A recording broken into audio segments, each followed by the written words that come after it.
نبی پاک علیہ السلام کی شان ایسی ہے کہ قرآن میں بھی کوئی عیب نہیں ڈھونڈ سکتا اور نبی پاک علیہ السلام میں بھی کوئی عیب نہیں ڈھونڈ سکتا. اللہ نے ایسے سچے نبی عطا فرمائے, ایسے کامل نبی عطا فرمائے. سبحان اللہ. اعلیٰ حضرت تو کہتے ہیں عیب تو چھوڑو, عیب کا گمان بھی کوئی نہیں کر سکتا. وہ کمال حسن حضور ہے کہ گمان نقص جہاں نہیں, یہی پھول خار سے دور ہے, یہی شمع ہے کہ دھواں نہیں. یعنی یہ ایک ایسے آقا ہیں جن میں نقص تو چھوڑو, نقص کا گمان بھی کوئی نہیں کر سکتا.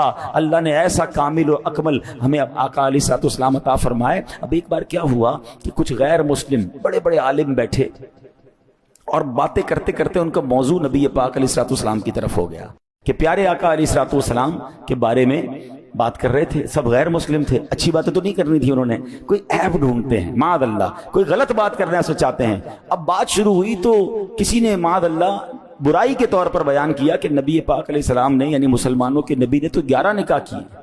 اس کو عیب سمجھ کر بیان کر رہے تھے. سب ان گستاخیوں میں اپنا اپنا حصہ ملا رہے تھے, معاذ اللہ برا بھلا کہہ رہے تھے. ایک اور غیر مسلم بیٹھا تھا, خاموش بیٹھا تھا کہ تم بھی تو کچھ کہو اس بارے میں.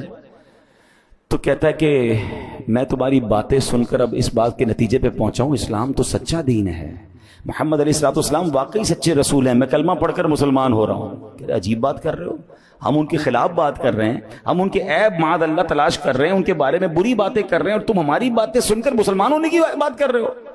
تو کہتا ہے میں نے تمہاری برائیاں جو تم کرنے کی کوشش کر رہے ہو اس کو میں نے غور سے سنا. تم کہتے ہو کہ محمد علیہ السلام نے 25 سال کی عمر میں پہلا نکاح کیا, وہ بھی ایک بیوہ خاتون سے کیا, پھر باقی نکاح آپ نے 40 سال کی عمر کے بعد کیے. ذرا سوچو تو صحیح 25 سال کی عمر کیسی ہوتی ہے. جوانی کے 17-18 سال سے لے کر 25 سال تک انسان پر شہوات کتنا حملہ کرتی ہیں. مکے کا ایک خوبرو نوجوان ہے, بہترین صفات کا حامل ہے, اللہ اکبر, کتنا کردار پاکیزہ تھا کہ عرب کے اس بے حیائی والے دور میں ان کے کردار پر کوئی اثر نہ ہوا اور نفسانی خواہشات سے دور بے داغ جوانی گزاری. ایسا تو کوئی سچا نبی ہی کر سکتا ہے. لہٰذا میں مانتا ہوں کہ وہ اللہ کے سچے نبی ہیں, کلمہ پڑھ کر مسلمان ہو گئے. تلاش کرنے گئے تھے عیب, مگر عیب تو ملنا نہیں تھا.